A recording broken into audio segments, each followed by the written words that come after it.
Uma irmã deu uma lapada em um pastor ao falar sobre o livro de Cantares. O livro de Cantares, ele deve ser interpretado de maneira literal ou não? O livro fala sobre sexualidade, mas o livro fala então sobre marido e mulher ou sobre Jesus e a igreja? A resposta a essa pergunta tem muito a ver com alguns elementos aí, e um deles tem a ver com uma visão negativa que se teve sobre o sexo ao longo da história. Sim, porque o livro é sobre sexo. Então vamos lá, curta, comente, se inscreva, bora para mais um vídeo. Gente, então nesse vídeo eu quero mostrar isso aqui. E por que isso é tão importante? Porque uma visão correta sobre o livro de Cantares vai determinar uma visão correta sobre a sexualidade no casamento. Hoje tanto problema sexual no casamento, tanto problema de jovem com o casamento, enfim, todo mundo, é um negócio terrível. Então vamos lá, vamos ver. Ele é o livro que mais recebeu interpretações forçadas ao longo dos séculos. Como você mesmo já falou, eu tenho aqui o livro Cantares para Casais, do David Merck, e ele disse que durante esses 19 séculos, mais de 500 comentários de cantares foram escritos e cada um tem uma interpretação diferente. Mas, assim, eu continuo ainda com a interpretação literal. Pastor Marcelo. Vamos lá, os judeus são analfabetos, Ruth Benigno? Não, mas o que cabe para o judeu, cabe para a igreja. Tudo que foi dito ou escrito para os judeus, eu tenho que trazer e incorporar hoje no... Esse argumento inicial da questão do relacionamento judeu e igreja, aí tem um pouco a ver com dispensacionalismo e aliancismo. Não dá para eu debater isso aqui hoje, eu sou aliancista. Mas enfim, vamos continuar. Eu acho que essa aqui não seria nem a melhor abordagem, mas vamos lá. No nosso tempo. Para quem foi escrito Cantares? Foi uma conversa entre um casal, foi escrito para os judeus. Tudo foi escrito para o judeu, assim como o Salmo 23. Até o dispensacionalista, o Salmo 23, o Salmo 23 vale para nós. Tudo foi escrito para o judeu. Ué, o Antigo Testamento inteiro, mas significa que nada do Antigo Testamento sirva para o Novo Testamento? Tem uma regra bem simples, aquilo que o Novo Testamento diz que passou em relação ao Antigo Testamento, passou. Acho que essa é uma boa regra, aquilo que o Novo Testamento diz. Judeus. Sim. Então, qual o melhor povo no mundo para interpretar a Bíblia em Cantares? São judeus ou são os cristãos? Mas os judeus não interpretam muita coisa na Bíblia da forma como os cristãos interpretam. Por que a gente teria que interpretar, então, Cantares dessa maneira? Os judeus é o melhor povo no mundo para interpretar Cantares. Por que eles não interpretaram literalmente? Não Inclusive, os judeus erram bastante por não reconhecer Cristo. É isso. Quer dizer, eu acho que é pastor, né? O homem ali. Mas enfim, o argumento dele foi, peraí, quem é melhor para interpretar a Bíblia senão o judeu? Ora, 2 Coríntios 3,15, Paulo disse, até hoje, quando é lido Moisés, ou seja, a lei, os 5 primeiros livros da Bíblia ali, o véu está posto sobre o coração deles. O judeu não entende. Paulo está dizendo isso. Em João 16, Jesus chamou o Espírito Santo de o Espírito da Verdade, que iria conduzir o povo à verdade. O judeu não crê em Jesus, logo não tem o Espírito da Verdade que conduz à verdade, a toda a verdade. Antes eles leem com um véu. E essa é a grande questão. A interpretação mais importante de todas, eles dizem que está errada. Eles olham o Antigo Testamento e não veem Jesus ali. Então, assim, esse argumento aqui é errado, mas o pastor está certo ao dizer que muitos judeus, durante boa parte da história, eles interpretaram de outro modo o livro de Cantares, de uma maneira alegórica. O que seria isso, né, de maneira alegórica? Ou seja, eles abordam o texto não de maneira literal, em que se narra a história de um homem e uma mulher expressando a sua sexualidade. Essa é a interpretação literal. A gente tem ali em Cantares um homem e uma mulher expressando a sua sexualidade. Mas eles interpretam que não, não é sobre isso que o texto está falando. Eles interpretam de maneira alegórica, como se o texto, na realidade, estivesse falando de Jesus e a igreja. R.C. Sproul, comentando sobre isso, sobre a história da interpretação de Cantares, ele disse o seguinte: a abordagem alegórica para a interpretação do livro tem predominado tanto na história judaica como na história cristã. A maioria dos comentaristas contemporâneos, tanto judeus como cristãos, dá preferência a uma leitura literal do livro como poesia de amor, e essa é a posição que adotamos aqui. Esse é um comentário dele para a sua Bíblia de Estudo Reformada. Então, essa é a ideia. Ao longo de boa parte mesmo da história, interpretaram o texto de maneira alegórica. E olha que coisa interessante, os judeus eles sentiam essa dificuldade de interpretar de maneira literal, e o Rabi Akiva dizia que todo aquele que usava o livro de Cantares de maneira literal, ele não tem parte na vida que está por vir, ou seja, interpretou o livro de Cantares de maneira literal, vai para o inferno. Olha que coisa, hein? E outros escritores cristãos famosos, eles seguiram essa abordagem aí. Hipólito, Orígenes, Jerônimo, e reformadores e puritanos também, alguns reformadores e puritanos também. Essa perspectiva muda principalmente a partir aí do século, talvez século XX. Por quê? Mudou essa abordagem. Talvez um dos motivos para essa interpretação alegórica por parte de...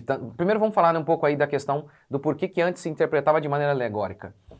A explicação do porquê talvez esteja numa concepção grega sobre o corpo. Na concepção grega, o corpo, para muitos filósofos gregos, o corpo era mau. Então, se você tem essa visão do corpo, obviamente, uma visão em relação ao sexo tende a ser negativa. Platão, por exemplo, ele tinha uma visão negativa sobre o mundo material, crendo que o corpo era uma espécie de prisão da alma. No seu livro Fédon, ele disse: enquanto tivermos um corpo e a alma estiver misturada com essa malignidade, nunca possuiremos de forma suficiente o objeto de nossos desejos, a verdade. É necessário que nos livremos do corpo e contemplemos as coisas em si como a alma em si. Então, por que tivemos aí ao longo da história uma interpretação alegórica do texto de Cantares?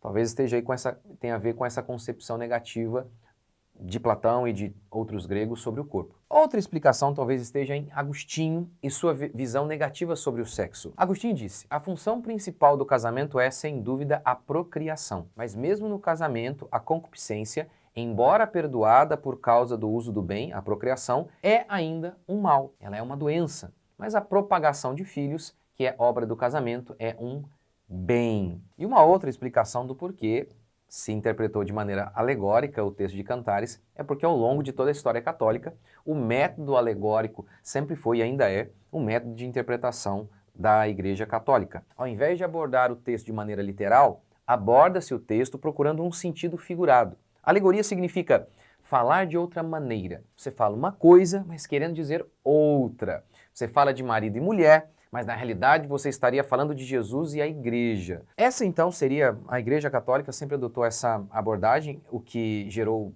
várias e várias heresias. Então como que se começa a mudar e a interpretar de maneira literal o texto? Com certeza isso tem a ver com a Reforma Protestante, que foi uma volta à maneira correta de interpretar a Bíblia, o que a gente chama de método gramático histórico. Ou seja, o sentido do texto está preso nas palavras e em seu conteúdo, em seu contexto histórico. As palavras querem dizer o que elas querem dizer, ou seja, interpreta-se o texto de maneira literal. De onde tiraram esse método gramático histórico? Isso, obviamente, a expressão não é bíblica, assim como trindade também não é uma expressão que está aqui na Bíblia, mas se tira, assim, o princípio dali. Então, o método gramático histórico, você não vai encontrar a expressão na Bíblia, mas sim, você vai encontrar esse princípio ali, na própria Escritura. Então, Jesus e os apóstolos, eles interpretaram assim. O sentido do texto é aquele que está preso nas palavras e no seu contexto histórico. De modo que também o sentido é figurado quando se usa linguagem figurada. Exemplo, uma parábola.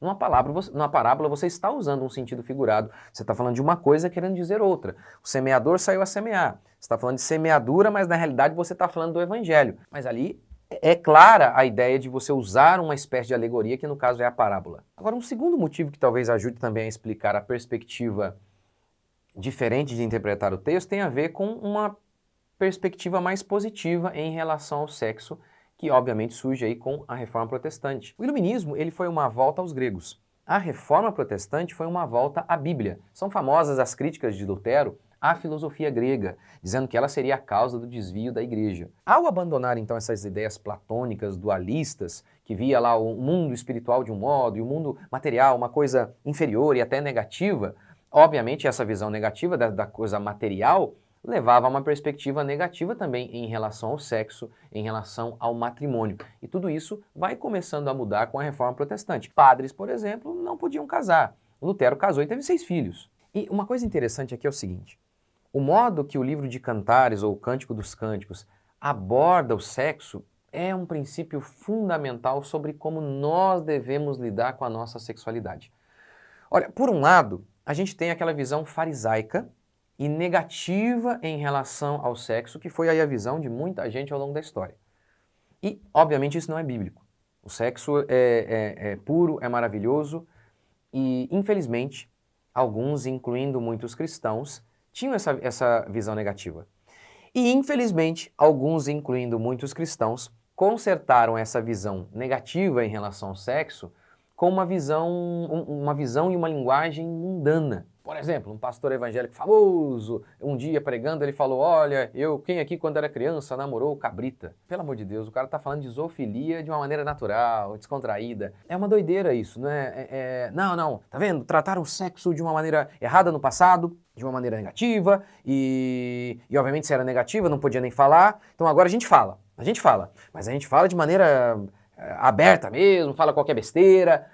Isso é uma perspectiva, na minha opinião, tão errada. MacArthur, por exemplo, John MacArthur comentando sobre o livro de Cantares e a abordagem que muitas vezes se dá a ele disse assim, francamente, é difícil pensar em um abuso mais terrível da escritura do que transformar os cânticos de Salomão em pornô soft. E ele continua, encaremos isto.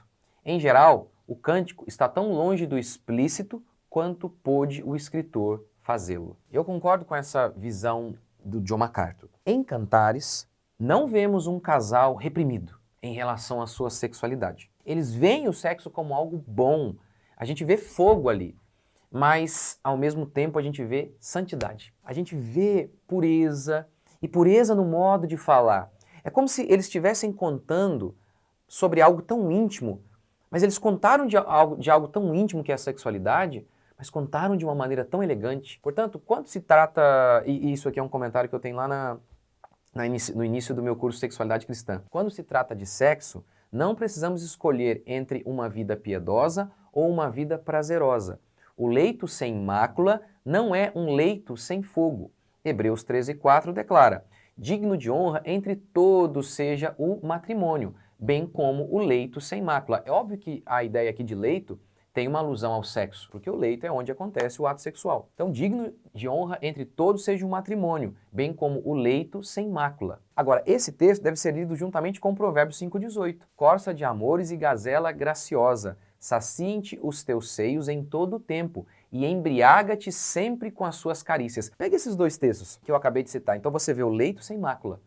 Olha que coisa! O leito sem mácula. Mas Provérbios também declara, olha, embriaga-te com as suas carícias. A ideia de embriagar aqui, a gente sabe, embriaguez literal de bebida é pecado. Mas o que é embriaguez? É abundância. Abundância de bebida. E aqui ele está usando essa expressão, esse verbo, para falar sobre o sexo. Embriaga-te com o sexo, com as carícias da sua esposa. Então é isso que a gente vê em Cantares. A gente tem fogo em Cantares, muito fogo, mas é um fogo piedoso. Não é um fogo que queima. Não, como as paixões deste mundo. As paixões desse mundo são como fogo, mas é um fogo que queima tudo. Não. O fogo bíblico é um fogo que aquece. Então essa é uma perspectiva correta sobre o sexo. É algo prazeroso, é algo intenso, mas ao mesmo tempo piedoso. No meu curso Sexualidade Cristã, eu falo e desenvolvo mais isso. E eu fiz o curso e lá eu falo de coisas que você não vai me ouvir falar aqui. Por quê? Porque o YouTube bloqueou. Na realidade, esse meu curso Sexualidade Cristã seria uma série aqui no YouTube, mas o YouTube, eles não gostaram e bloquearam. E aí eu soltei o primeiro episódio, foi bloqueado e justamente por isso a gente decidiu fazer o curso. E eu tentei falar de maneira explícita sobre tudo, o que pode, o que não pode. Com certeza, todas as perguntas que você faz eu tentei responder ali. E um dos pontos fortes do curso é justamente a minha fala sobre o desejo. Como que ele se desenvolve, por que ele desaparece, por que os casais perdem o interesse. E muito está baseado nisso que eu acabei de falar aqui. Eu acredito que um leito é sem mácula, mas ao mesmo tempo ele é intenso. Mas como abordar isso é o que eu tentei falar lá no meu curso Sexualidade Cristã. O link está aqui. Deixe um comentário sobre isso, o que vocês acham, Cantares de maneira literal ou não. Enfim, Deus abençoe, deixe um comentário aqui, o link do curso está aqui embaixo.